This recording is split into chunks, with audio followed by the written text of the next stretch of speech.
Good morning everyone. आज हम लोग स्टार्टअप करेंगे आपका subject that is strategic management.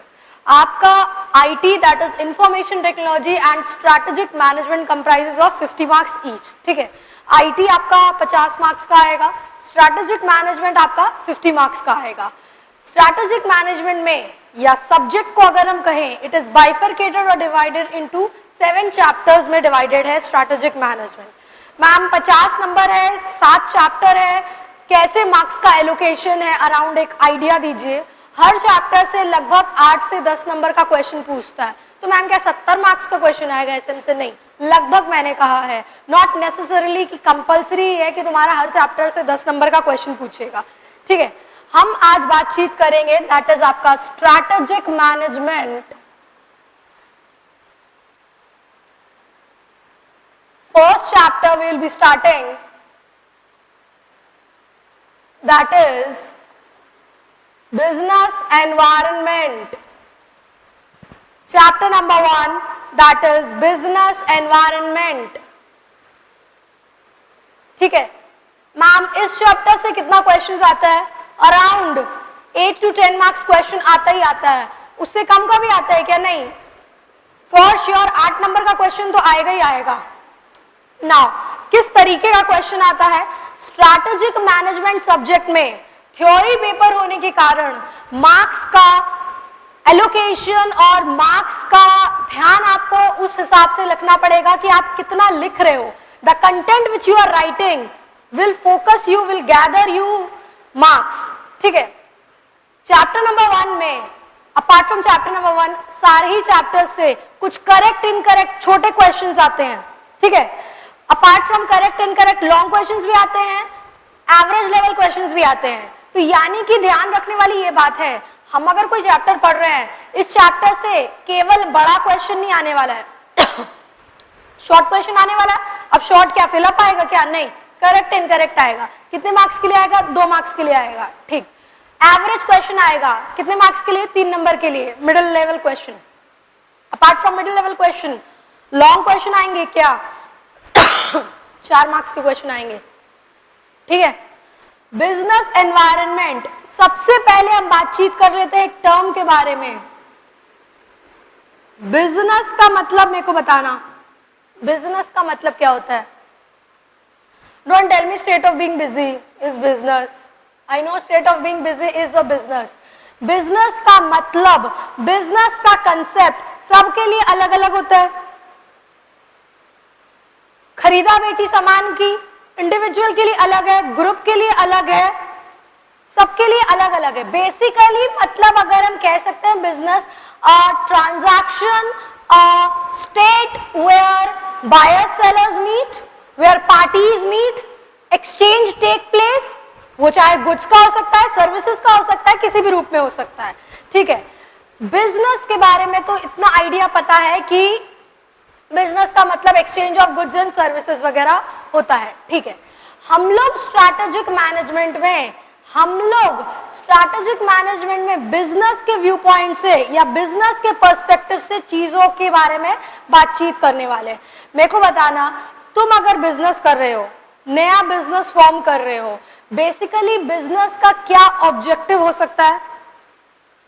Ma'am profit is the objective of business, वो बात अब नहीं रह गई है। प्रॉफिट मानते हैं हम कि one of the objective of business हो सकता है, बट केवल प्रॉफिट ऑब्जेक्टिव ऑफ बिजनेस को आप नहीं मान सकते हो। तो ma'am profit is the yardstick of measuring the performance. बोले तो कि प्रॉफिट एक जरिया है जिसके चलते हम नाप सकते हैं मेरा कितना परफॉर्मेंस हो रहा है, बिजनेस का कितना ग्रोथ हो रहा है, कितना रिटर्न मिल रहा है मेरे को। ठीक है, अपार्ट फ्रॉम प्रॉफिट कई अलग अलग ऑब्जेक्टिव्स हैं बिजनेस के। कौन कौन से ऑब्जेक्टिव्स होते हैं बिजनेस के? ध्यान दीजिएगा, लिखाएंगे, सब लिखाएंगे हम। Objectives of business: survival, stability, growth, efficiency, profitability. यही ऑब्जेक्टिव है क्या बिजनेस के? हाँ, यही ऑब्जेक्टिव है बिजनेस के। उनमें से एक क्या है? प्रॉफिटेबिलिटी। केवल profitability is not the objective. धीरे धीरे बातचीत करते हैं। सर्वाइवल का मतलब समझते हो? तुम एक नया बिजनेस फॉर्म कर रहे हो, नई ऑर्गेनाइजेशन है, कोई आइडिया नहीं है, टोटली तुम अनरिलेटेड हो मार्केट से, नया बिजनेस फॉर्म कर रहे हैं, मेरे को कोई अनुमान नहीं है, कोई एक्सपीरियंस नहीं है, तो मेरे लिए for a business organization survive करना, सर्वाइव समझते हो? अपने आप को बचाना, अपने पोजीशन बरकरार रखना, अपनी पोजीशन को बनाना, दैट इज सर्वाइवल। प्रॉफिट तो बहुत बाद का क्राइटेरिया होता है। तुम एक नई बिजनेस ऑर्गेनाइजेशन फॉर्म कर रहे हो, ठीक है, खर्चा वगैरह नहीं होगा, लेबर वगैरह को पैसा नहीं दोगे, एम्प्लॉइज वगैरह को पैसा नहीं दोगे। प्रॉफिट तो बात की बात है जब तुम्हारा प्रोडक्ट ग्रो एंड प्रॉस्पर करेगा।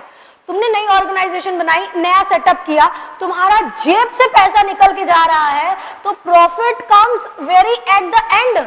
तुम्हारे मार्केट में इतने सारे कॉम्पिटिटर हैं कि तुम अपनी पोजीशन को सरवाइव करने में असमर्थ हो रहे हो, तो बाद की चीजें या बाद के ऑब्जेक्टिव्स तो लेटर ऑन क्राइटेरिया आएगा। सबसे पहला और अहम ऑब्जेक्टिव क्या होता है? सरवाइव करना। पहले सरवाइव तो कर पाओ। अगर एक बार सरवाइव कर पाए, बढ़ोगे, ग्रो करोगे और ultimately profit कमाओगे he कमाओगे।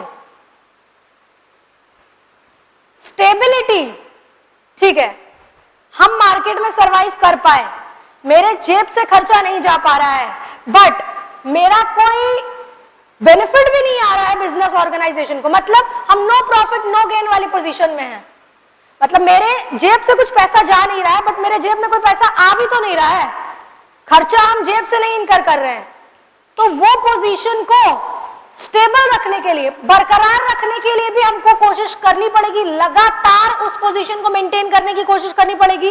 That is stability, growth. ठीक है, मेरी ऑर्गेनाइजेशन अच्छा सरवाइव कर पाई है, स्टेबल हो पाई है, अब मेरी ऑर्गेनाइजेशन को हम ग्रोथ की ओर, बढ़ोतरी की ओर सोच सकते हैं। वो तभी ना सोच पाएंगे जब मेरा घर से पैसा नहीं लग रहा होगा। मेरा घर से पैसा लग रहा होगा और हम ग्रो करने की सोचेंगे। कैसे सोचेंगे? ग्रोथ कर रहे हैं, कैसे ग्रोथ कर सकते हैं? मर्जर कर सकते हैं, नया यूनिट खोल सकते हैं, नया लार्जर एक्सपेंशन कर सकते हैं, इसी तरह तो ग्रो करेंगे। एफिशिएंसी, एफिशिएंसी का मतलब समझते हो?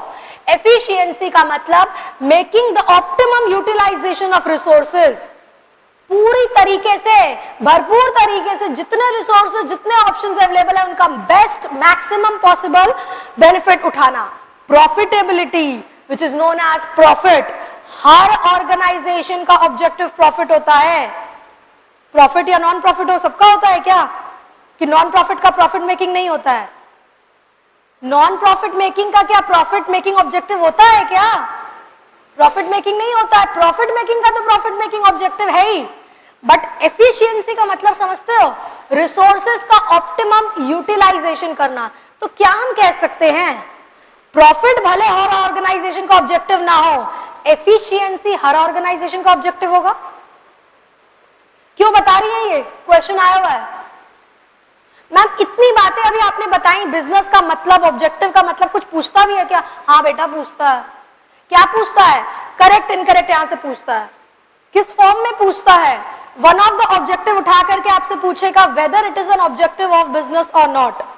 एक question, efficiency is the universal objective, profitability is not the universal objective.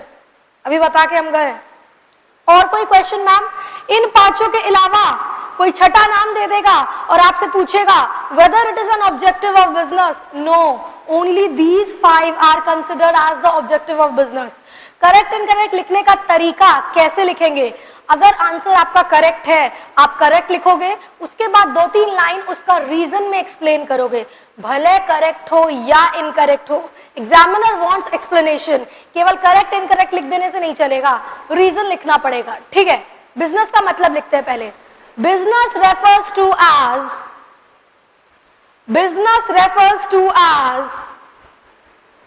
state of being busy. Business refers to as state of being busy for an individual, group, organization or society.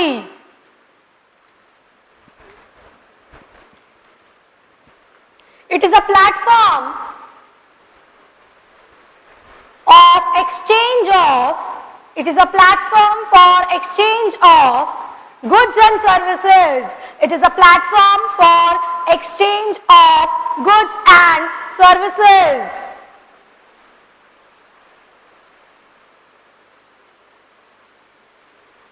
Next line में लिखिएगा objectives of business.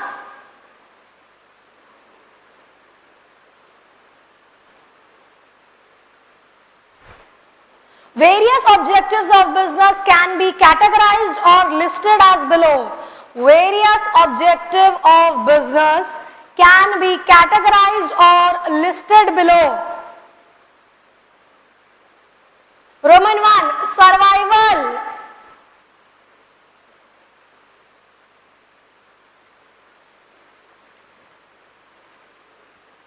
Survival is the first and foremost objective.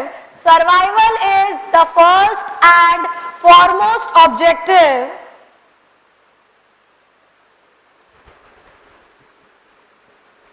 Business must focus on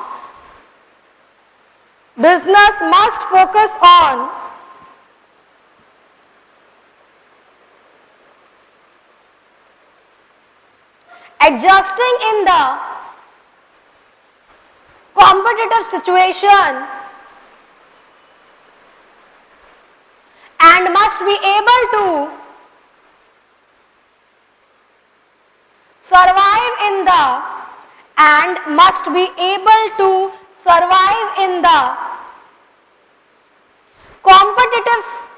competitive area. Roman 2, stability. Roman 2, stability. Once the organization is able to survive,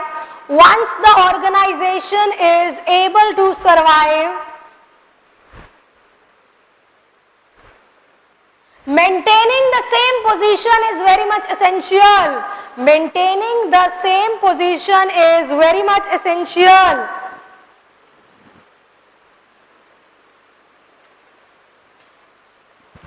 It is least expensive and risky objective. It is least expensive and risky objective. Roman 3, growth. Roman 3, growth. Once the organization has been able to achieve stability,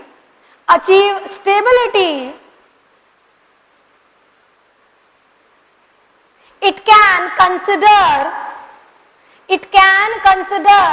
elements for growth and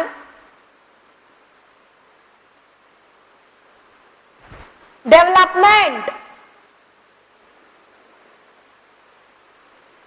which may relate to expansion of its area of operation,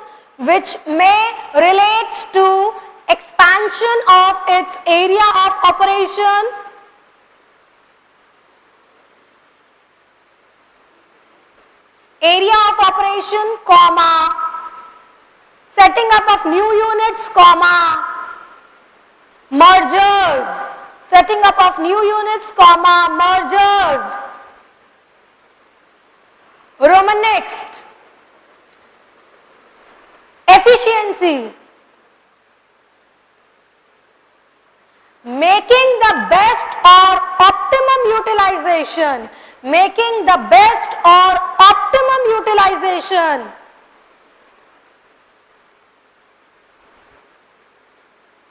of the resources in an effective manner.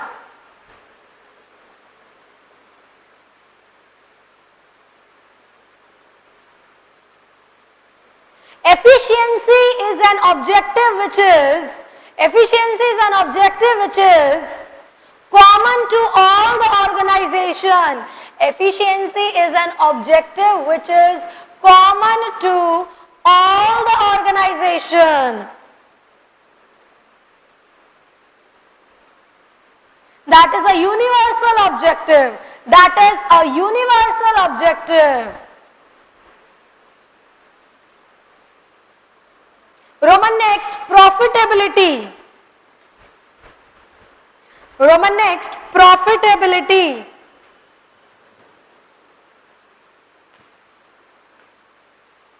Profit is the yardstick of measuring the profit is the yardstick of measuring the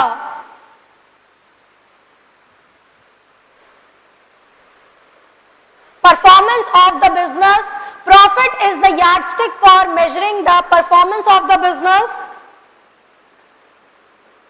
It is one of the objective of business. It is one of the objective of business. But it cannot be said as the only objective. But it cannot be said as the only objective of business.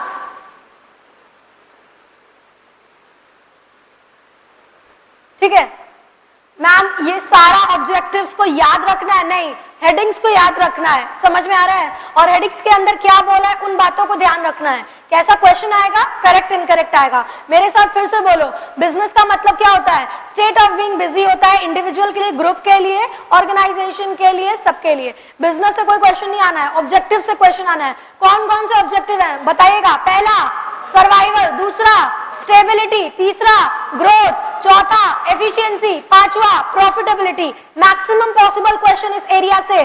क्या efficiency universal objective है?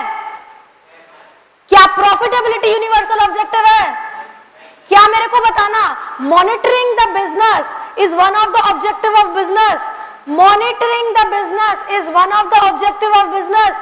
क्या मैंने objective में monitoring बोल करके कोई objective लिखाया है क्या? इनके अलावा कोई चौथा या पांचवा क्वेश्चन नहीं, मैक्सिमम क्वेश्चन यही। ठीक, अब हम नेक्स्ट टॉपिक पे आते हैं।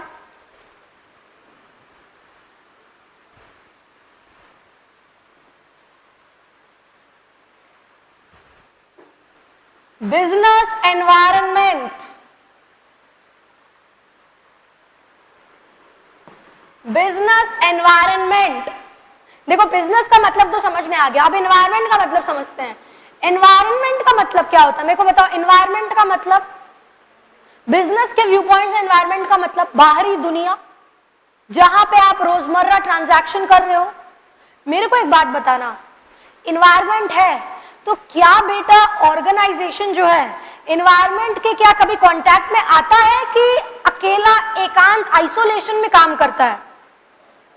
बिल्कुल आता है। प्रोडक्ट बना देना ही काम नहीं होता है। जब वो प्रोडक्ट कस्टमर तक मिलेगा ही नहीं, पहुंचेगा ही नहीं, तो ऐसा प्रोडक्ट बनाने का फायदा क्या? तो क्या हम कह सकते हैं कोई भी बिजनेस लगातार कंटिन्यूअसली एनवायरनमेंट के कांटेक्ट में आता है? कोई भी बिजनेस एकांत में आइसोलेशन में ग्रो और प्रॉस्पर नहीं कर पाएगा। उसको बिजनेस को एनवायरनमेंट के साथ कांटेक्ट में आना ही पड़ेगा। एनवायरनमेंट है तो उसमें कई तरह के चेंजेस, बदलाव होंगे। मेरे को एक बात बताना कि कोई भी ऑर्गेनाइजेशन अगर पैसिव रहता है, पैसिव का मतलब समझते हो? अच्छा, एक्टिव का मतलब समझते हो? एक्टिव का मतलब क्या होता है? Staying alert. पैसिव मतलब क्या हुआ? नॉट अलर्ट या स्टेप्स नहीं ले रहा है, आराम से है, बहुत ढीला कह सकते हैं एक तरह से हिंदी टर्म में। ठीक है, तो मेरे को बताना कोई भी बिजनेस जो कि चेंज या बदलाव के प्रति पैसिव रह रहा हो, पैसिव रह रहा हो, क्या वो ग्रो और प्रॉस्पर करेगा? इतनी बातें बताने के पीछे आपकी वजह, जितनी बातें अभी तक हम बताए ना, इन सबके ऊपर क्वेश्चन आया हुआ है। करेक्ट इनकरेक्ट ही आएगा यहां से। कौन सा क्वेश्चन आया हुआ है मैम? पहली बात, business exist in isolation, correct और इनकरेक्ट? अब केवल इनकरेक्ट लिखने से चलेगा क्या? नहीं, इनकरेक्ट लिखने के बाद कई तरह के फैक्टर्स एनवायरनमेंट में एग्जिस्ट करते हैं, बिजनेस उनके साथ रोजमर्रा इंटरैक्ट करता है, एकांत अकेले में ग्रो और प्रॉस्पर नहीं कर पाएगा, इसीलिए उसको उन एनवायरमेंटल फैक्टर्स के साथ मिक्स होना पड़ता है, कांटेक्ट में आना पड़ता है। इतनी बातें लिखनी पड़ेंगी करेक्ट इनकरेक्ट में। दूसरा सवाल, apart from business existing in isolation, business do not interact with environment. Correct है या इनकरेक्ट है? इनकरेक्ट है। तीसरा question, business remains passive towards changes would still grow and flourish. Correct? Incorrect होगा ना? तीनों सवाल, तीनों क्वेश्चंस आपके एग्जाम में आए हुए हैं। इसी तरीके के क्वेश्चंस आएंगे, पूरा पेपर इस तरीके का नहीं आएगा। हम कुछ एक करेक्ट इनकरेक्ट आपको बता रहे हैं, सब करेक्ट इनकरेक्ट नहीं आएंगे। हर चैप्टर से मे बी एक करेक्ट इनकरेक्ट आए।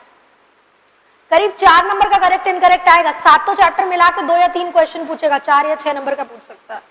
तो समझना होगा, आइडिया लेना होगा। ये तो बातें हम बिजनेस एनवायरनमेंट की फिर से बात कर रहे हैं। एनवायरनमेंट यानी बाहरी दुनिया। बिजनेस अगर बाहरी दुनिया से कांटेक्ट में नहीं आएगी, एकांत में रह के काम नहीं हो सकता है। उसको बाहरी दुनिया से तालमेल बढ़ाना पड़ेगा, कांटेक्ट में आना पड़ेगा, एक्टिव रहना पड़ेगा। पैसिव अगर रहेगा तो क्या हो जाएगा?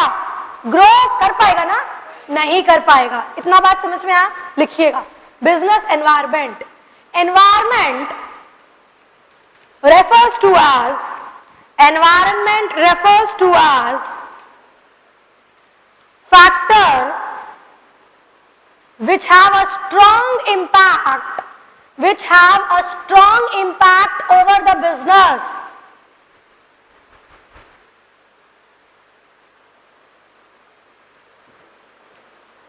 Business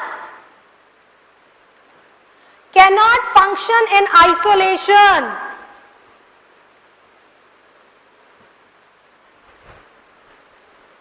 It must regularly come in contact. It must regularly and constantly, it must regularly and constantly come in contact with the environment.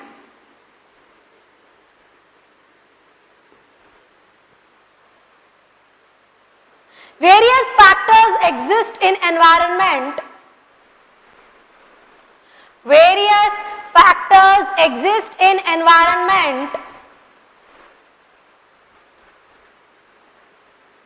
which are changing regularly. मेरे को एक बात बताना, चेंज का मतलब समझते हो? बदलाव। एक बात बताइएगा, क्या बदलाव की स्पीड में तेजी आ रही है या कमी हो रही है? तो क्या हम कह सकते हैं rate and magnitude of change is increasing rapidly और डिक्रीजिंग? बदल रहा है ना, कि कम होते जा रहा है? लिखिएगा, the changes are increasing rapidly and the business in turn must cope up with such, and the business in turn must cope up with such changes.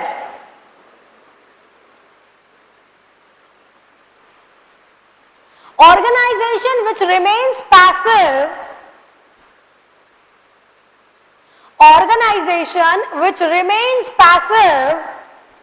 towards the changes, समझ रहे हो? मतलब बदलाव के प्रति कोई एक्शन नहीं ले रहा है, कोई अलर्टनेस नहीं है, कोई एक्टिवनेस नहीं है।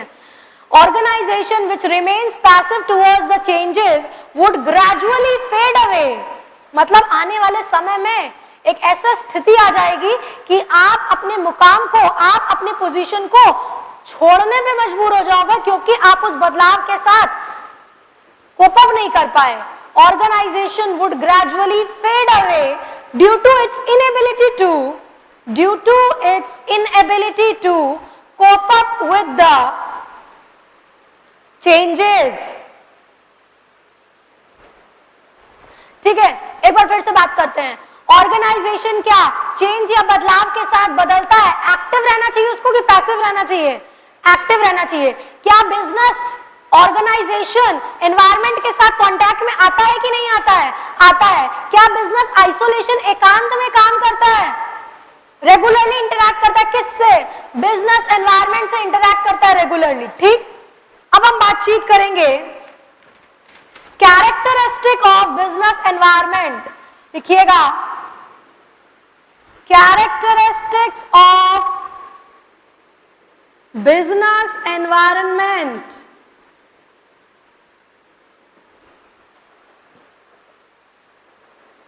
ठीक है। पहले एक्सप्लेन करते हैं, 4 कैरेक्टरिस्टिक है एनवायरनमेंट के, complex, dynamic, multifaceted, far reaching impact. ठीक है, धीरे धीरे इनको एक्सप्लेन करते हैं, कोई बड़ा क्वेश्चन नहीं आने वाला, छोटा ही क्वेश्चन आएगा यहां से। मतलब समझते हैं, कॉम्प्लेक्स का मतलब समझते हो, बहुत टिपिकल है, बहुत पेचीदा है, बहुत कंफ्यूजन वाला है। क्यों बोला गया है बिजनेस एनवायरनमेंट को कॉम्प्लेक्स? इतने सारे फैक्टर्स होते हैं एनवायरनमेंट में, जिनको समझना, जिनको आइडेंटिफाई करना आपके हाथ में नहीं है। आप स्टेप्स ले सकते हो, अनुमान लगा सकते हो, प्रिजम्पशन कर सकते हो, बट एक्चुअल में हालात क्या होगा वो तो किसी को नहीं पता।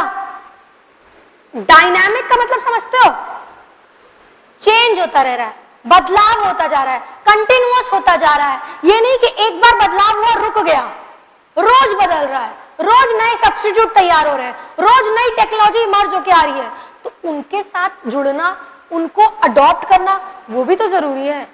मल्टीफेसेटेड, मल्टी मतलब समझते हो, तोड़ के पढ़ते हैं। मल्टी मतलब एक से अधिक, विभिन्न, मेनी, फेसेटेड चेहरा, रूप, कई रूप।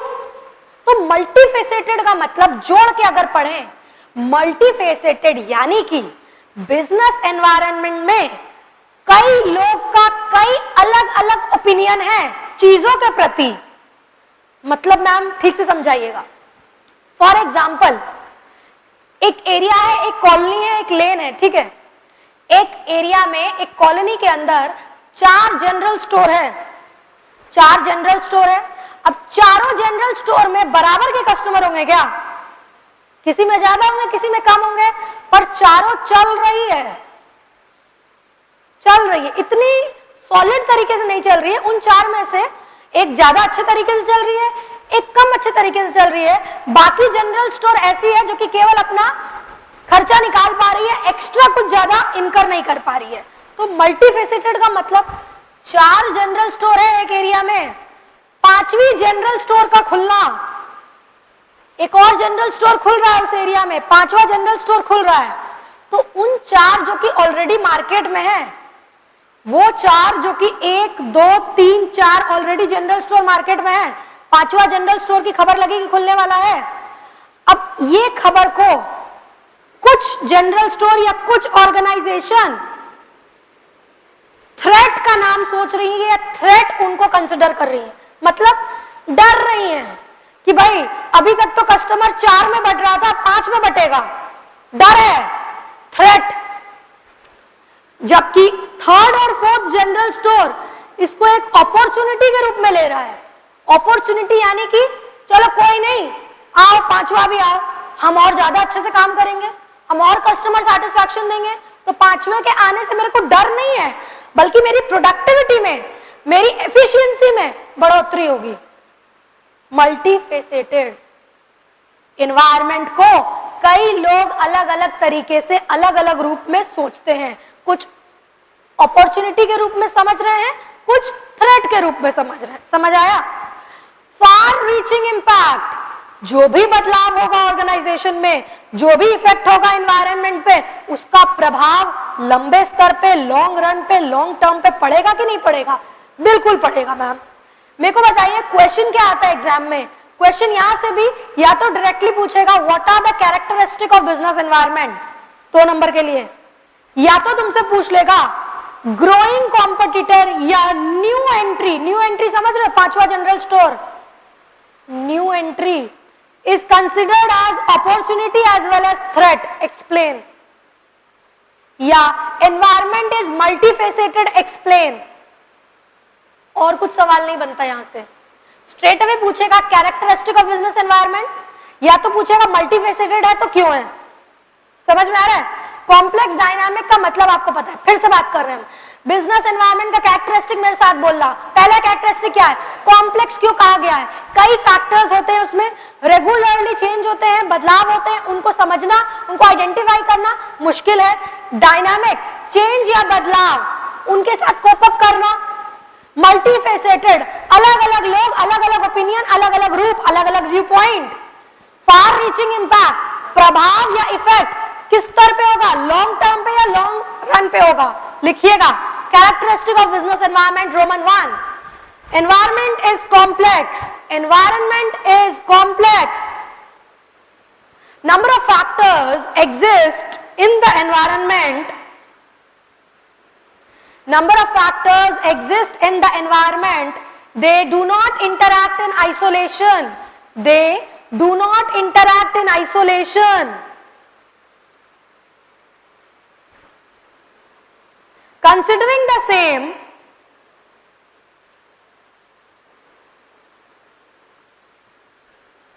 and identifying each factors, considering the same and identifying each factors is a difficult task, is a difficult task, and hence environment is considered as complex, and hence environment is considered as complex. Roman 2, environment is dynamic.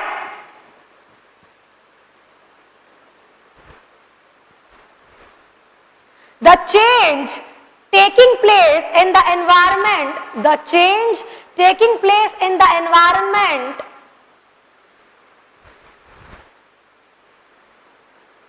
is growing at a rapid pace, is growing at a rapid pace, यानी बहुत तेजी से हो रहा है change या बदलाव, is growing at a rapid pace. Adopting the changes and coping up with the same, adopting the changes and coping up with the same is very much essential. Roman 3, environment is multifaceted.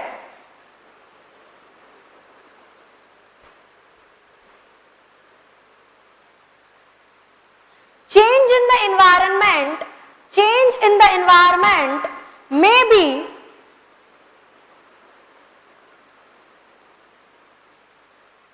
having a different impact on different individual, may be having a different impact on different individual.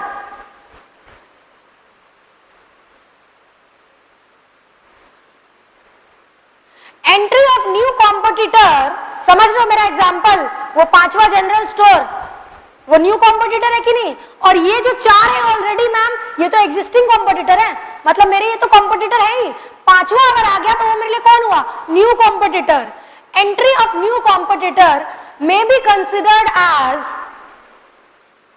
क्या consider किया जाएगा, threat by some, whereas opportunity by others, threat by some, whereas opportunity by others.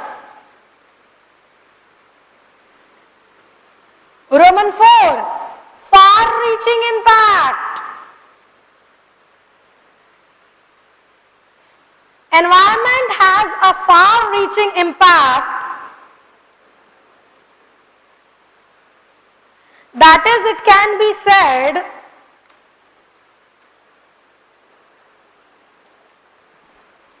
it has the ability to affect the, that is, it can be said that it has the ability to affect the long-term prosperity of the business, long-term prosperity of the business.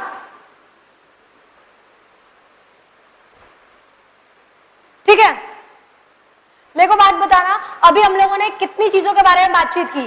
पहले हम लोगों ने business के definition के बारे में बातचीत की. अपार्ट फ्रॉम बिजनेस के डेफिनेशन हम लोगों ने ऑब्जेक्टिव्स के बारे में बातचीत की. साथ में बोलो मेरे, कौन कौन से ऑब्जेक्टिव थे, survival, stability, growth, efficiency, profitability. ठीक है, हम लोगों ने उसके बाद कैरेक्टरिस्टिक के बारे में बात की। कौन कौन से कैरेक्टरिस्टिक है बिना बोर्ड में देखे? Complex, dynamic, multifaceted, far reaching impact. ठीक है, now we will be talking about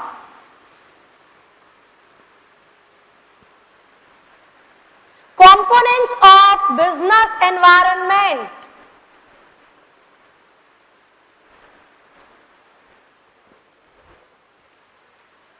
Components of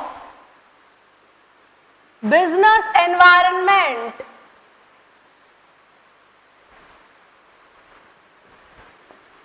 देखो, बिजनेस एनवायरनमेंट को समझने के लिए एक एनालिसिस करने की आवश्यकता है, यानी कि बिजनेस एनवायरनमेंट फैक्टर्स हो सकते हैं जिसमें इंटरनल भी होते हैं फैक्टर्स और एक्सटर्नल भी फैक्टर्स होते हैं, जिसको अनुमान लगाने के लिए या जिसका एक बेटर एनालिसिस करने के लिए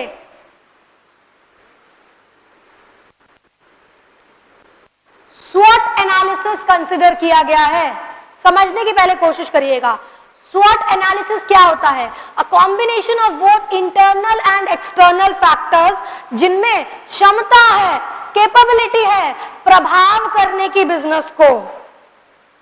S stands for strength, W stands for weakness, O stands for opportunity, T stands for threat। SWOT analysis chapter number 1 में SWOT एनालिसिस का एक ब्रीफ आइडिया दिया है। आने वाले चैप्टर में हम बड़े स्तर पे SWOT एनालिसिस के बारे में पढ़ेंगे। पहले SWOT एनालिसिस का मतलब जान लेते हैं। स्ट्रेंथ, वीकनेस, अपॉर्चुनिटी, थ्रेट, ये कितने फैक्टर्स का कॉम्बिनेशन है? इंटरनल और एक्सटर्नल, फेवरेबल और अनफेवरेबल। स्ट्रेंथ मेरे को बताना, नाम से क्या पता चल रहा है? स्ट्रेंथ क्या फेवरेबल है कि अनफेवरेबल है? ये कौन सा फैक्टर है? इंटरनल फैक्टर है। मतलब मैम ऑर्गेनाइजेशन का अंदरूनी फैक्टर है। हाँ बेटा, ऑर्गेनाइजेशन का इंटरनल कैपेबिलिटी है। मतलब आपकी ऑर्गेनाइजेशन में ऐसी क्षमता है, ऐसी ताकत है जिसका आप बेनिफिट या फायदा उठा करके कॉम्पिटिटर को प्रभाव कर सकते हो। मैम मेरी ऑर्गेनाइजेशन के लिए मेरी ताकत क्या हो सकती है बताओ? तुम्हारी एक ऑर्गेनाइजेशन है, तुम्हारे लिए स्ट्रेंथ क्या हो सकता है? ब्रांड इमेज तुम्हारा, रेप्यूटेशन तुम्हारा, तुम R&D में बहुत स्ट्रांग हो, रिसर्च एंड डेवलपमेंट में, तुम्हारा मैनेजमेंट बहुत सॉलिड है, तो ये तुम्हारे लिए ताकत नहीं हुई तो और क्या हुई? इज इट अ स्ट्रेंथ और नॉट? ये कुछ एक एग्जांपल मैंने दिया। क्या ये इंटरनल है कि एक्सटर्नल है? ऑब्वियसली इंटरनल है। क्या ये फेवरेबल है कि अनफेवरेबल है? फेवरेबल है। समझ आया? ठीक है, इतना तो समझ में आ रहा। फैक्टर कौन सा फैक्टर है? इंटरनल है कि एक्सटर्नल है? इंटरनल है। ठीक, वीकनेस नाम से क्या पता चल रहा है? फेवरेबल नहीं लग रहा है। कॉन्फिडेंस के साथ बोला करो। एक बार अगर हम कंफ्यूज कर दे तुरंत चेहरा उतर जाता। नहीं, मैम बोल रही है तो हो सकता है अनफेवरेबल नहीं फेवरेबल हो। अच्छी पोजीशन लग रही है, खराब पोजीशन लग रही है, तो क्या हम कह सकते हैं? अनफेवरेबल। मैम ये भी क्या इंटरनल है? हाँ इंटरनल है। तो मतलब ऑर्गेनाइजेशन स्ट्रेंथ भी हो सकता है उसका, कुछ वीकनेस भी हो सकता है। बिल्कुल, स्ट्रेंथ का उल्टा वीकनेस, स्ट्रॉन्ग ब्रांड इमेज का उल्टा वीक ब्रांड इमेज, मैनेजमेंट बहुत अच्छा है उसका उल्टा मिसमैनेजमेंट चल रहा है, R&D में तुम सामर्थ्य नहीं हो, तो ये तुम्हारे लिए क्या है? वीकनेस है, इंटरनल है, अनफेवरेबल है, डिसएडवांटेज है। अपॉर्चुनिटी और थ्रेट एक्सटर्नल होते हैं, बाहरी दुनिया से आपको मिलते हैं। मेरे को बताना, अपॉर्चुनिटी सुन के नाम से क्या पता चल रहा है? क्या ये एडवांटेजियस या फेवरेबल पोजीशन है कि डिसएडवांटेजियस है? Favourable as well as advantageous कह सकते हैं। ठीक, थ्रेट को क्या कह सकते हैं? एडवांटेजियस होगा। एग्जाम्पल दीजिएगा अपॉर्चुनिटी का, थ्रेट का। सिंपल सी बात है, अपॉर्चुनिटी का एग्जाम्पल क्या है? तुम्हारे प्रोडक्ट का डिमांड बढ़ रहा है, क्या वो तुम्हारे लिए एक अपॉर्चुनिटी है? बिल्कुल एक अपॉर्चुनिटी है, उसका फायदा उठाओ और ग्रो और प्रॉस्पर करो। तो ये बाहरी दुनिया से मिला कि इंटरनल मिला? एक्सटर्नल मिला। थ्रेट, न्यू कॉम्पिटिटर, अभी हम बता के गए आप लोगों को। अरे कॉम्पिटिटर तो मेरे लिए थ्रेट है ही, नया कॉम्पिटिटर जो मेरे लिए आ रहा है वो ज्यादा थ्रेट है मेरे लिए। कॉम्पिटिटर के आने से मेरे को एक बात बताना, कॉम्पिटिटर क्या केवल आपका प्रॉफिट शेयर करता है? मार्केट नहीं शेयर करता क्या? वो टाइम नहीं रहा कि केवल कॉम्पिटिटर मेरा मुनाफा शेयर कर रहा है। Competitor shares not only profit but also market share. फिर से बात करते हैं, स्वॉट analysis, strength, weakness, opportunity, threat. मेरे को देखो, इंटरनल कौन सा होता है? स्ट्रेंथ और वीकनेस। पहला दोनों, स्ट्रेंथ और वीकनेस मेरे लिए क्या होगा? इंटरनल होगा। अब एग्जाम में SOTW लिख दोगे तो पहला दोनों इंटरनल नहीं हो जाएगा। स्ट्रेंथ और वीकनेस इंटरनल है, अपॉर्चुनिटी और थ्रेट क्या है? एक्सटर्नल है। मैम क्वेश्चन क्या आता है? SWOT analysis considers only internal elements. SWOT analysis considers only internal environment. Incorrect है? It does not consider only internal element. It considers external element also. उसको explain करना पड़ेगा। मेरे को बताना, opportunity is an unfavorable condition. मतलब opportunity का with example, बस यही लिखना पड़ेगा। ठीक है, आगे बढ़ेंगे, आगे चीजें आपके ऊपर आएंगी, तो अभी रेडी रहिए। अभी अच्छा लग रहा है, सब कंट्रोल में है, आगे भी कंट्रोल में रहेगा। लिखिएगा, स्वॉट analysis, business components of business environment के नीचे स्वॉट analysis. स्वॉट analysis is to be conducted, स्वॉट analysis is to be conducted in order to identify various internal and external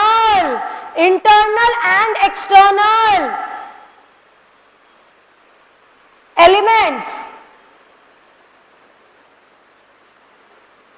SWOT can be classified as S for strength, W for weakness, O for opportunity and T for threat.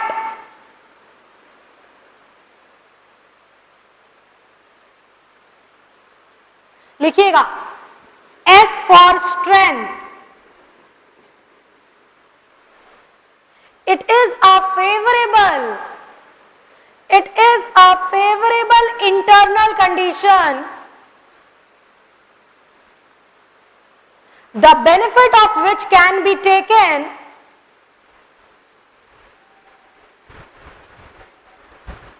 in order to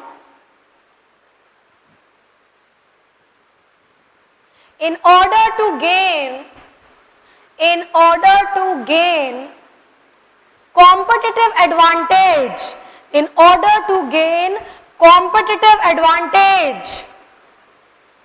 मेरे को example बताना strength का।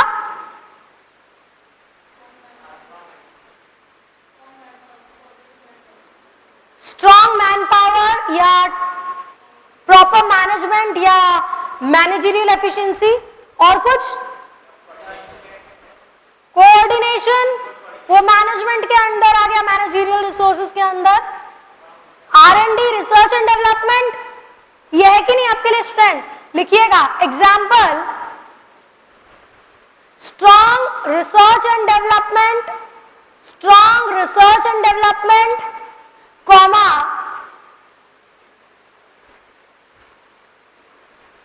High brand image and reputation, comma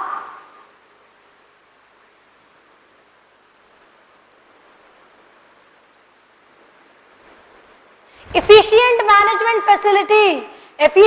management facility,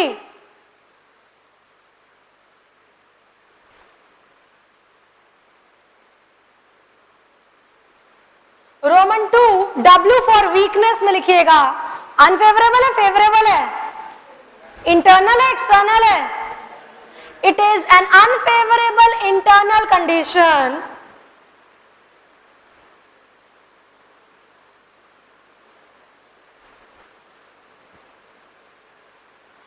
और internal limitation और disadvantage, और internal limitation और disadvantage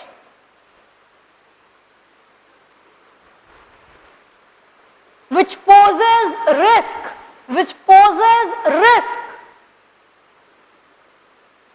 मतलब risk throw करता है वो। एग्जाम्पल क्या होगा मेरे को बताना वीकनेस का?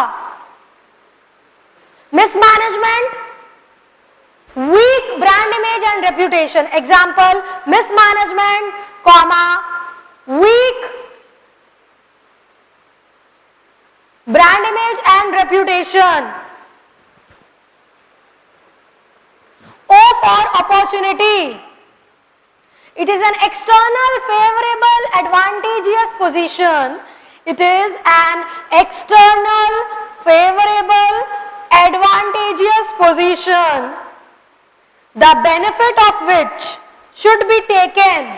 The benefit of which should be taken.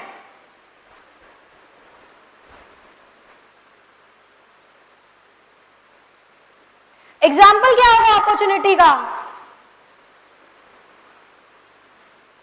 Growing demand of product. Example growing demand of product. Ma'am कोई मर्जर का अपॉर्चुनिटी मिला, कोई जॉइंट वेंचर का अपॉर्चुनिटी मिला, तो वो भी तो एक अपॉर्चुनिटी है तुम्हारे लिए। हम एक एग्जाम्पल आपको दिए हैं।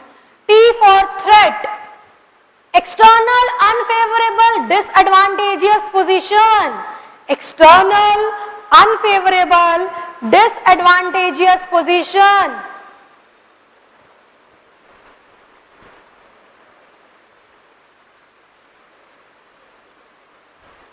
example emergence of new competitor, emergence of new competitor। हम लोगों ने अभी तक किस किस के बारे में बात की? बिजनेस के बारे में बातचीत की। Objective, survival, stability, growth, efficiency, profitability. Characteristic में क्या क्या बातचीत की है? Complex, dynamic, multifaceted, far reaching impact. स्वॉट analysis, strength, weakness, opportunity, threat. Strength और वीकनेस इंटरनल है external? Internal. Weakness, opportunity external. Opportunity और थ्रेट एक्सटर्नल है। ठीक है, नाउ अब आगे बढ़ते हैं।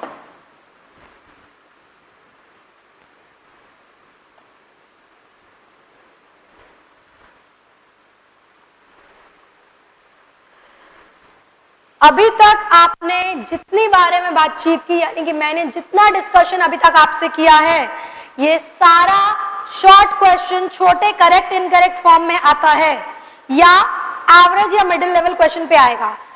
पहला लॉन्ग क्वेश्चन इस चैप्टर का जिसके बारे में अब हम बातचीत करने वाले हैं, हम पहले भी बता चुके हैं, शॉर्ट क्वेश्चन से शॉर्ट क्वेश्चन ही आएगा, लॉन्ग टॉपिक से शॉर्ट क्वेश्चन भी आ सकते हैं, बट ऑब्वियस है ना। ठीक है, now will be talking about classification of environment. ध्यान दीजिएगा केवल अभी,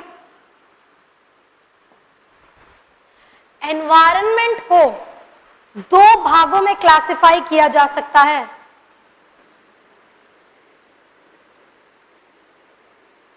माइक्रो एनवायरनमेंट,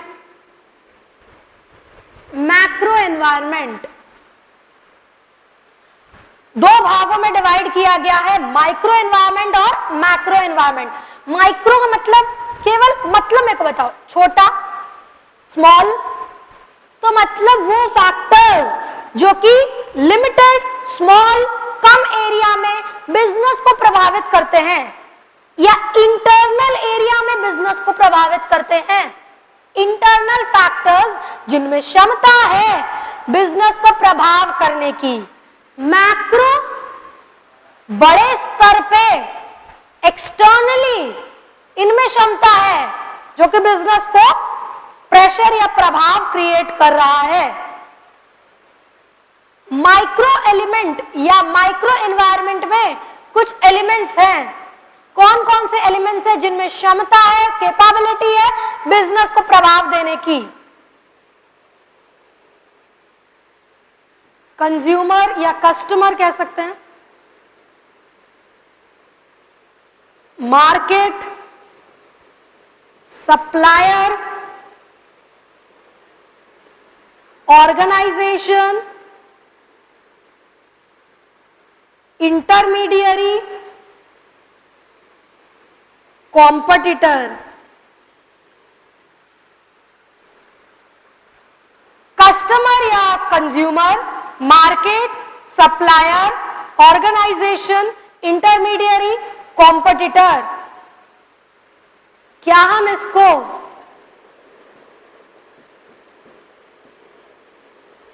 ये शॉर्ट फॉर्म दे सकते हैं क्या? कॉस्मिक,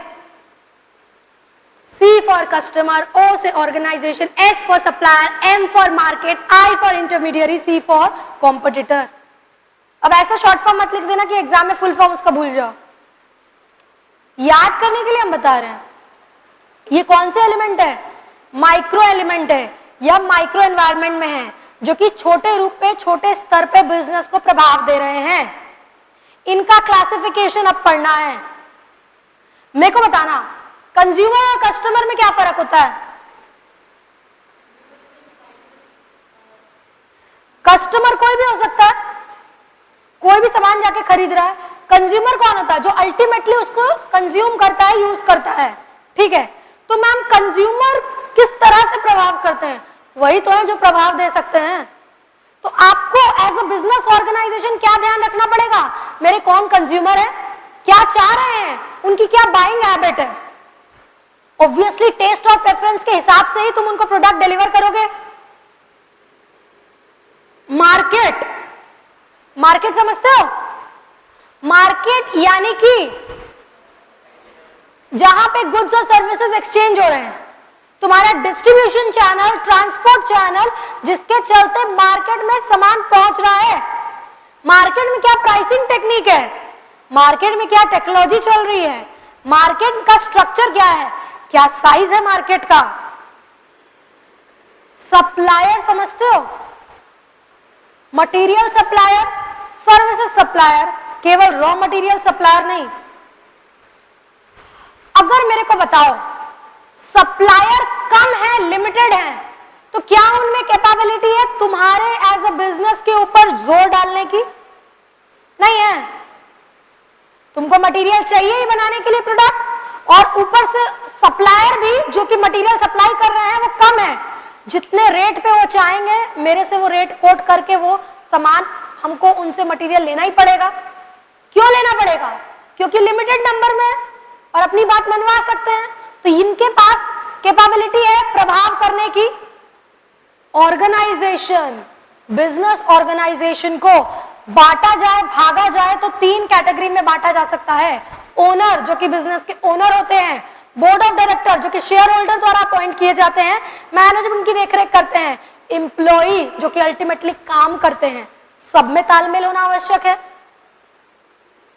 इंटरमीडियरी समझते हो? Broker, middleman, agent.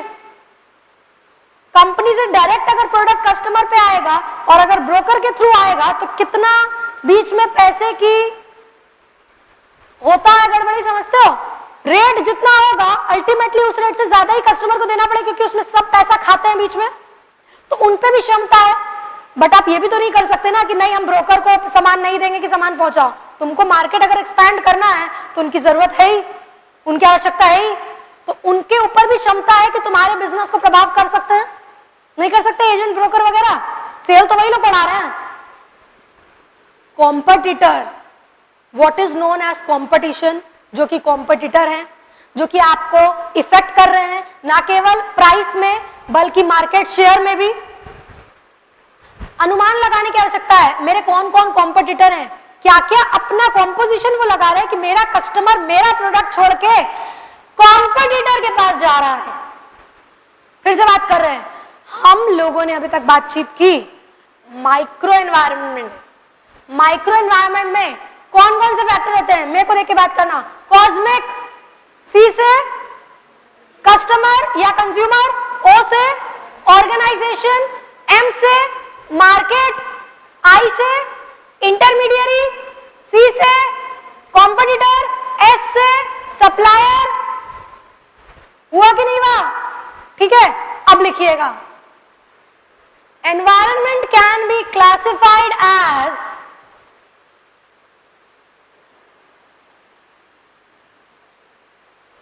microenvironment and macroenvironment.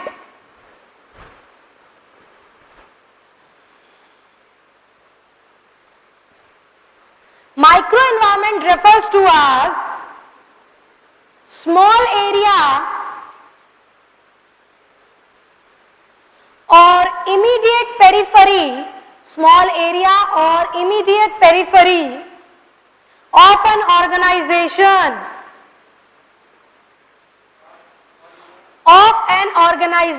Small periphery of an organization. It influences an organization. It influences an organization regularly and directly. Elements of microenvironment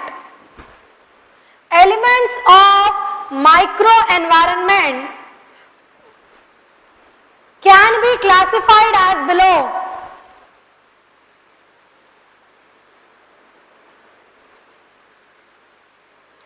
Roman 1, consumer or customer.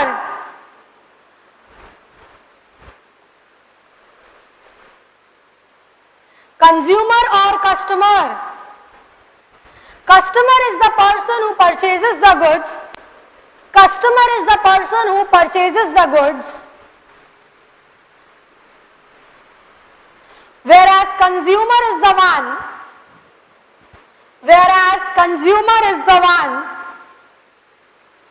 who ultimately consumes the goods.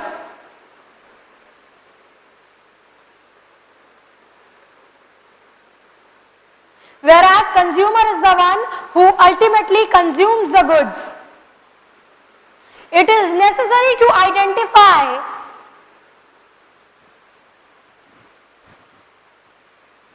who are the customer or consumer, what is their buying habits,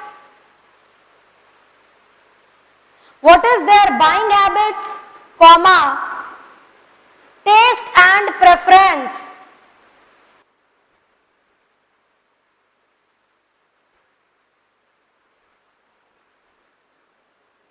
Roman 2, organization. Organization can be classified or comprises of owners,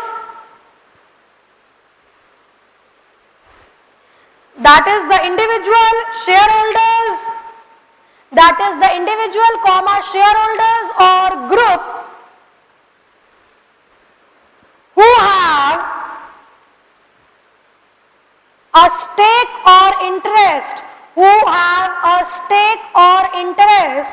in the organization.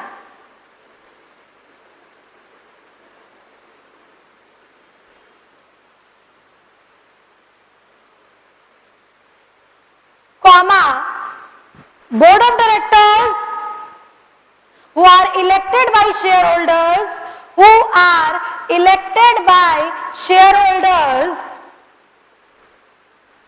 and is in charge of the general management of the organization. Employees, they are the person who actually work in the organization. Employees, they are the person who actually work in the organization.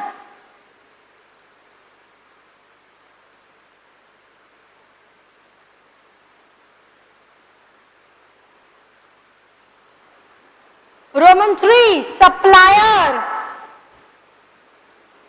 Suppliers are the provider of raw material,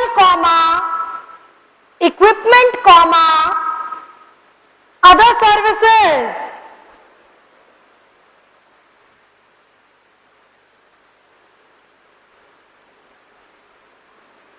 they have a bargaining power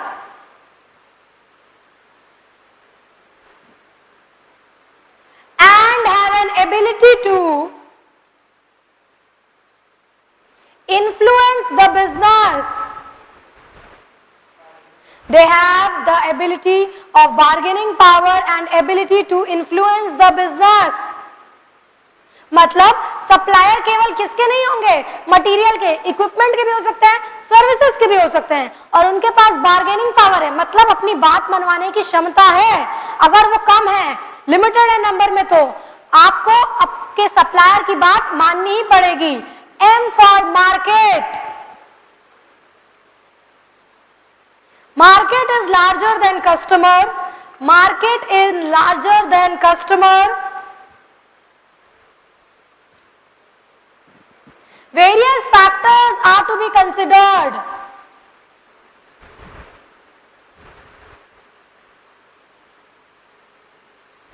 Such as cost structure, comma, price, comma, technological element, comma, distribution factors,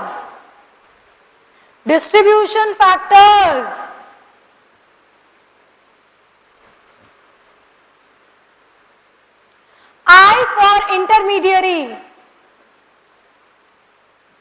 agents, comma, brokers, comma, middlemen. I for intermediary, agents, comma, broker, comma, middlemen have an ability to exert a considerable influence, have an ability to exert the considerable influence over the organization.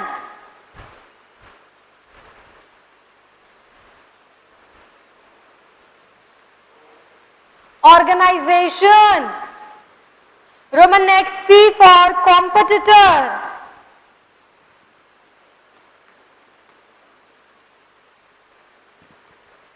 Competitor may be direct or indirect. Competitor may be direct or indirect. Identifying and diagnosing type of competitor, their composition, resources used, and ability to influence the organization is to be identified, and ability to influence the organization is to be identified. Competitor not only share market, competitor not only share market but also share profit.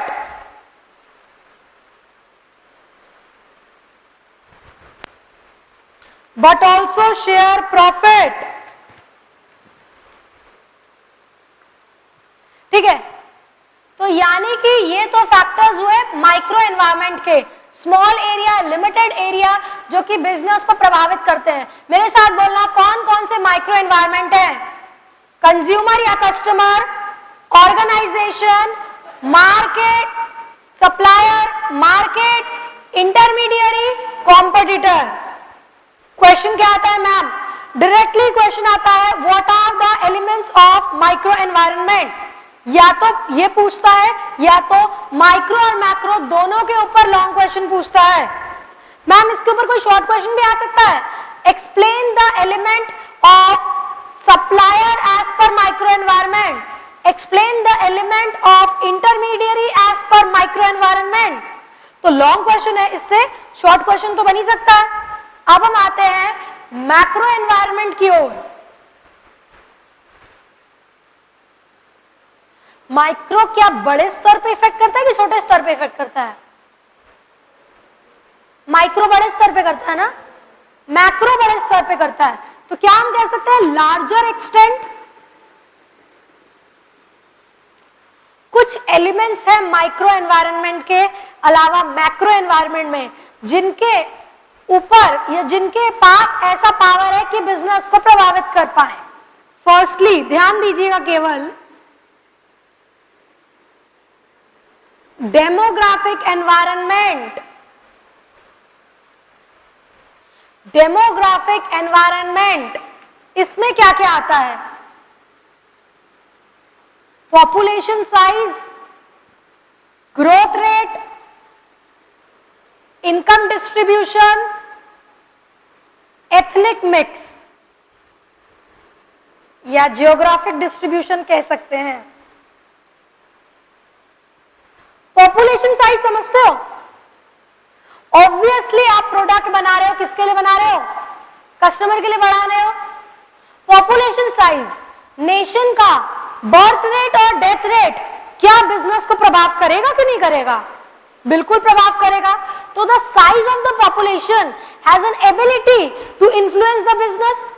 मेरे को बताना geographic distribution कैसे प्रभावित करता है? Geographic distribution कैसे प्रभाव करेगा? बिल्कुल, कई एरिया में कई प्रोडक्ट की डिमांड है। एग्जांपल लेते हैं मेट्रो और नॉन मेट्रोस का। अगर एक शिफ्ट होता है पॉपुलेशन का नॉन मेट्रो से मेट्रो की ओर, क्या प्रोडक्ट की डिमांड बढ़ेगी? क्या एबिलिटी है उनमें बिजनेस ऑर्गेनाइजेशन को इन्फ्लुएंस करने का? तुम एक नॉन मेट्रो में सामान बेच रहे थे, बहुत अच्छे से चल रहा था, बहुत लोग खुश थे, जिनको बेच रहे थे वही चले गए, तो किसको बेचोगे? जियोग्राफिक डिस्ट्रीब्यूशन, एक एरिया है वहां पे बहुत यंग पीपल है, तो डिमांड किस प्रोडक्ट की बढ़ेगी? यंगस्टर्स के लिए। एक एरिया में केवल अगर ओल्ड एज वाले ओल्ड पीपल रह रहे हैं तो वहां पे उनकी जो रिक्वायरमेंट है घड़ी, छाता, चश्मा, यही बढ़ेगा। नहीं समझ आ रहा है? तो वो प्रभाव दे रहे हैं कि नहीं दे रहे हैं? बिल्कुल दे रहे हैं। इनकम डिस्ट्रीब्यूशन, पैसा है नहीं, खर्चा कहां से करेंगे? फ्री में तो बिजनेस पैसा बांटेगा नहीं, मतलब प्रोडक्ट देगा नहीं कि आओ मेरा प्रोडक्ट ले जाओ, तोहफा, गिफ्ट। जेब में पैसा होगा कस्टमर के तो ही ना जाकर के सामान खरीद पाएगा। Pricing technique, distribution of income, pattern of income, saving habit क्या है लोगों की? केवल उड़ा ना रहे हैं कि बचा भी रहे हैं? बचा रहे हैं तो वो खर्च भी कर रहे हैं कि नहीं कर रहे हैं? एथनिक मिक्स, एथनिक समझते हो? एथनिक का मतलब क्या हुआ? एथनिक का मतलब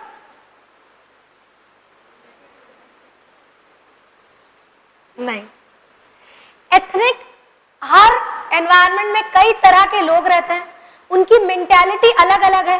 कुछ लोग पुराने विचार के होते हैं, उनके विचार में बदलाव करना बहुत आसान नहीं होता है। मतलब मैम, हम बरसों से जानते हैं लेडीज को, मैं एग्जांपल ले रहे हैं, हमाम साबुन इस्तेमाल करती चली आ रही है, अभी भी हमाम ही इस्तेमाल करेगी, नया चाहे जो भी साबुन आ जाए। क्यों? नहीं, हम बचपन से यूज कर रहे हैं, अभी बढ़ोतरी तक उस साबुन को ही यूज करेंगे, चाहे मार्केट में कोई भी सामान आ जाए। देखो मार्केट बदल रहा है, प्रोडक्ट नए आ रहे हैं, तो तुम उस मार्केट में जहां लोग पुराने से जुड़े हुए हैं उनको उस जुड़ाव से हटा करके समझाना कि नया जो हम आपको दे रहे हैं उसमें क्या खास है। ये काम टफ हो जाता है मैनेजर्स के लिए, वो एथनिक मिक्स में देखा जाता है।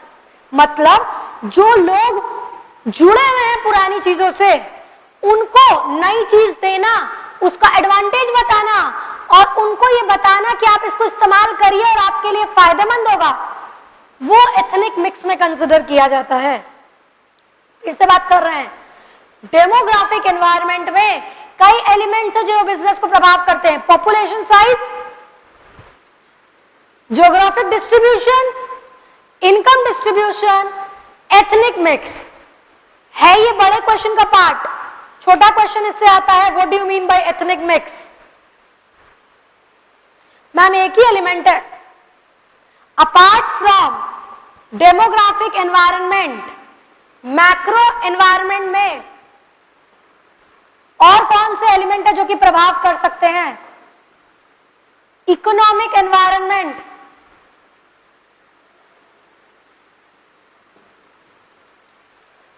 एनवायरनमेंट में कितनी इकोनॉमिक एफिशिएंसी है, कितना हैबिट्स है, लोगों का स्पेंडिंग हैबिट है, सेविंग हैबिट है, ये सारे फैक्टर्स प्रभाव करते हैं।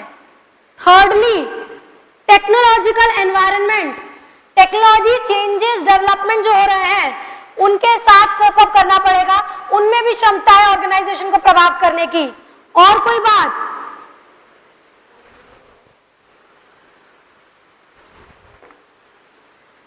Political legal issues. Ma'am political legal issues, इस बार पावर पे कोई गवर्नमेंट है जिसके साथ मेरी बिजनेस का बहुत अच्छा तालमेल है, बहुत सारा बेनिफिट मिल रहा है, मेरे को सब्सिडीज मिल रही है, एडवांटेज मिल रहा है। मोमेंट द पावर चेंजेस, नई गवर्नमेंट क्या मेरे को सुविधा देगी? वो तो तुरंत चाहेगी मेरे से सारी सुविधाएं ले ले। नए नए रूल्स, नए नए regulation, consumer law, competition law, labour law, इन सबको फॉलो करना पड़ता है। क्या वो प्रेशर नहीं क्रिएट करते हैं? बिल्कुल करते हैं। सोशल फैक्टर्स या सोशल एनवायरनमेंट, मेरी ऑर्गेनाइजेशन का सोसाइटी पे क्या प्रभाव है, हम कितना बेनिफिट उनको दे रहे हैं, क्या चाह रही है सोसाइटी, वुमेन को मैंने कितना रोल दिया है सोसाइटी में, क्या मैंने लेबर को एक्सप्लॉइट तो नहीं किया है, उनको प्रॉपर बेनिफिट दिया है कि नहीं दिया है। ये भी फैक्टर्स है जो कि बिजनेस को प्रभाव देते हैं। इन सारे फैक्टर्स में अलग से क्वेश्चन किनके ऊपर पूछा गया है?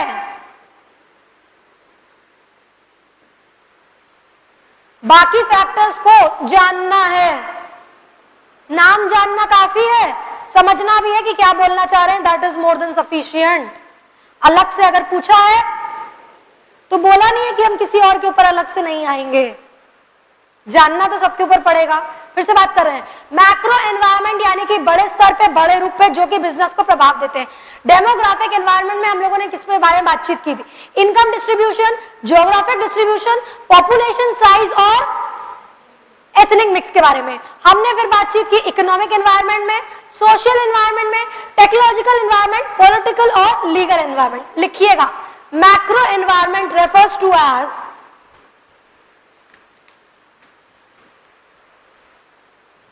a largely external element to the enterprise which is beyond the control of the organization but which has an ability to influence the business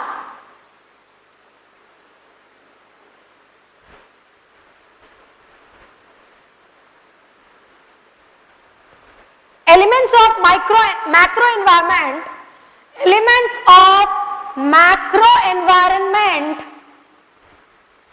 is classified as below. Roman 1, demographic environment.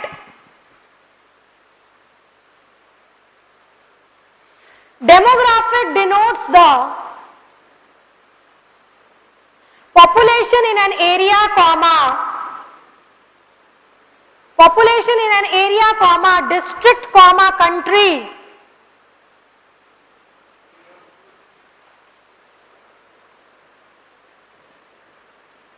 Factors such as race, age, income, race, age or income also have an ability to influence the business. Few factors can be elaborated. Few factors can be elaborated as below.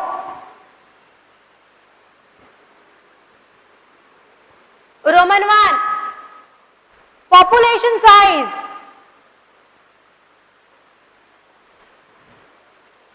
Change in the population, comma, birth rate and death rate,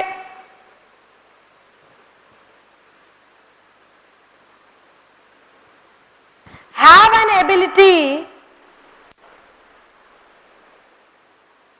to influence the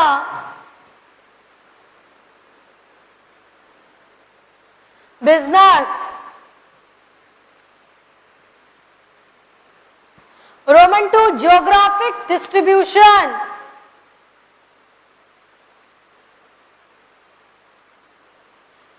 Shift or change in the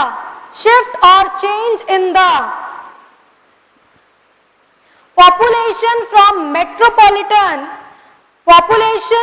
non-metropolitan to metropolitan will have an impact on the company's strategy.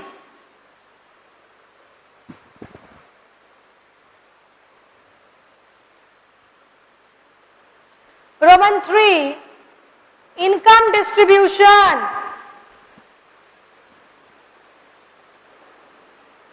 Changes in the level of income, comma, purchasing power, comma, saving pattern,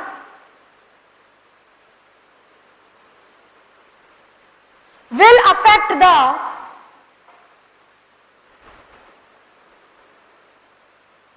business. Roman 4, ethnic mix.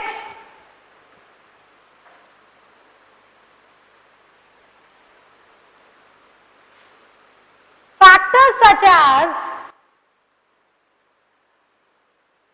changes in the ethnic mix of population with regard to product and service delivery,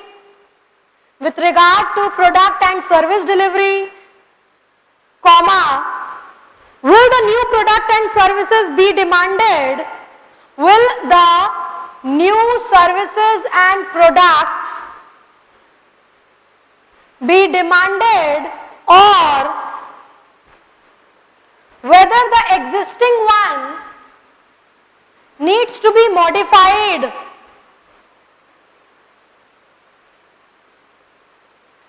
Comma, ability of managers to manage the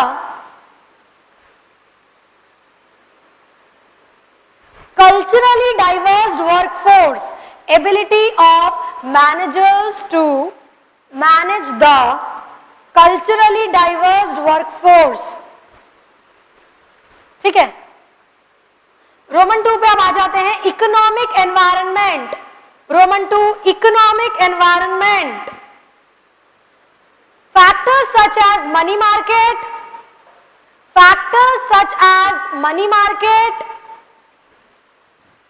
raw material component, supply market influences the supply market influences the supply. Purchasing power depends upon income,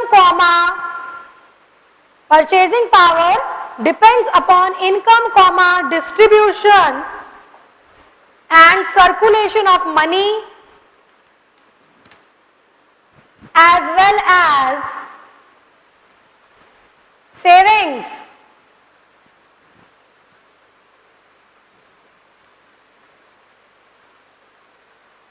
Roman 3, political environment.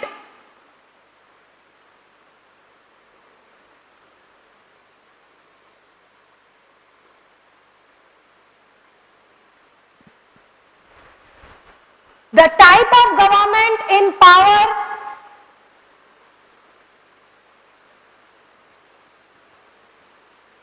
Political pressure,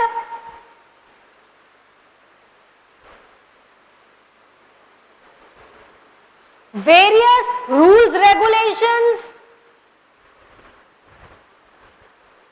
and laws relating to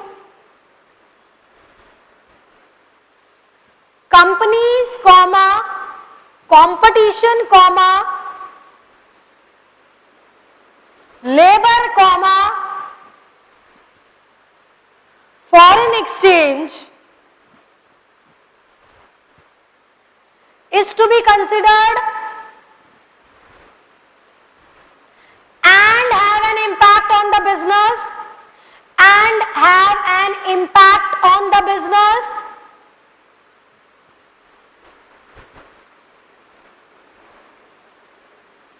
Roman next, social environment.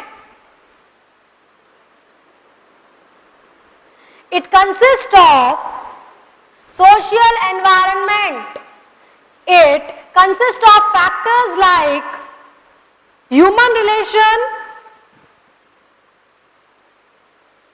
and the impact of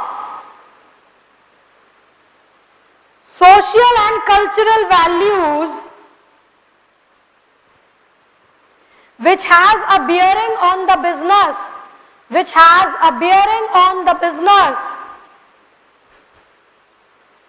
Factors such as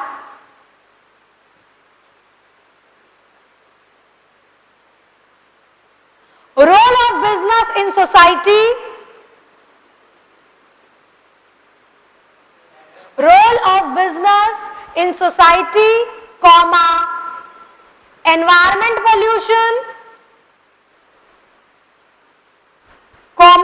role of women in society,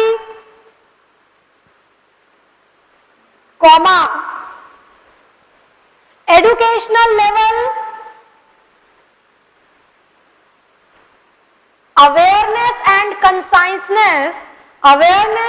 consciousness of rights,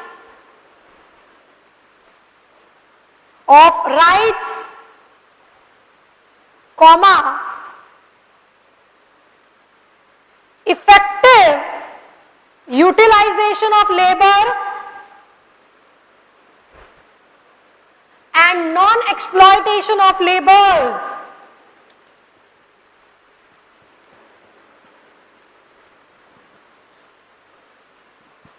Roman next, technological environment. Technologies are growing rapidly.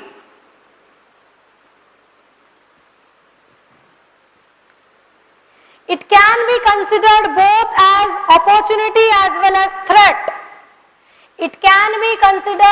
both as opportunity as well as threat.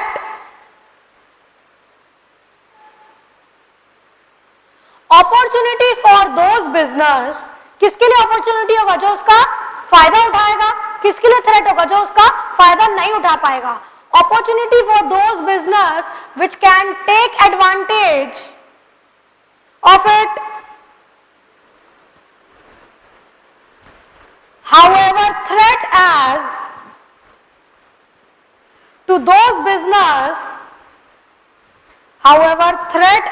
to those business which cannot take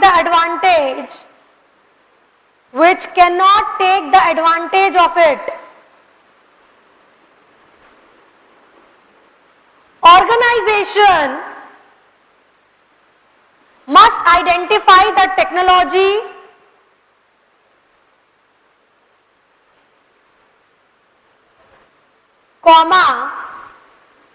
investment,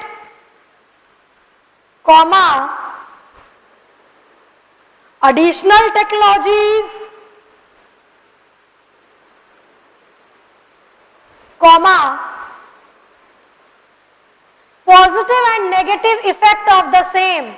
positive and negative effect of the same.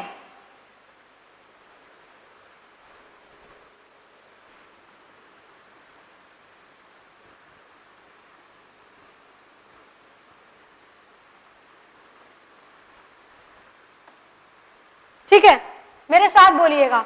हम लोगों ने किसके बारे में बातचीत की थी? Business के बारे में बातचीत की थी।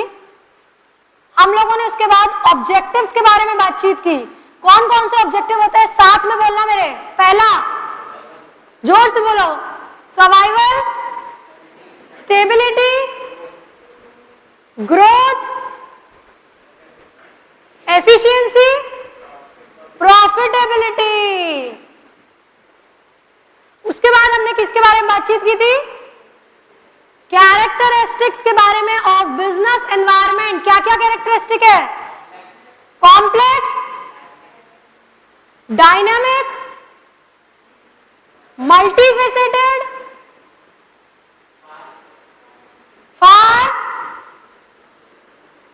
far reaching impact.